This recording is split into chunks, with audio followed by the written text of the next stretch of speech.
Hi, this is Jeremy Morris, and I'm going to do a historical video about my grandmother on my dad's side of the family.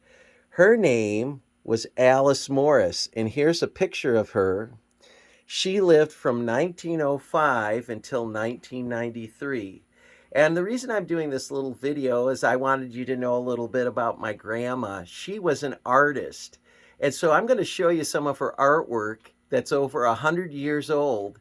Most of it was created in the early 1920s, and she was into fashion and drawing. And so you could see what her artwork's like. This was all drawn by hand. And it kind of gives you a feeling of what life was like in the early 1920s. I love looking at these pictures. I'm going to show you a few more. Here's another one.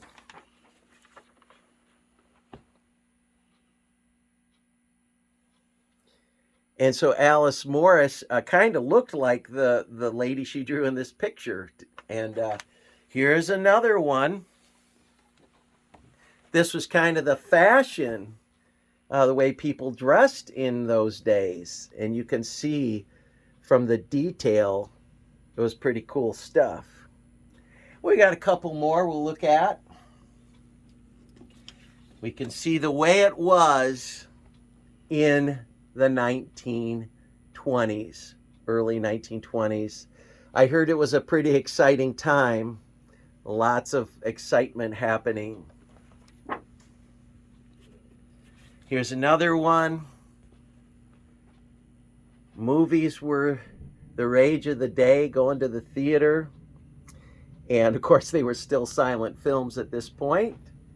But you see this artwork, and I think it's interesting that she chose to do everything in black and white. I don't know if that was inspired by the black and white films, but Technicolor was not a reality yet. One last more for the road. Here we go. And so these are the drawings, again, just in conclusion and closing, of my grandmother, Alice Morris. And so I love to draw too. I think art is in the blood of our family. And I love doing art, drawing, doing music. And I see that it goes back to my grandmother, and who knows how far back it goes. But again, I champion the arts and music and creativity. We need that. The world's a better place with it. And I will see you next time.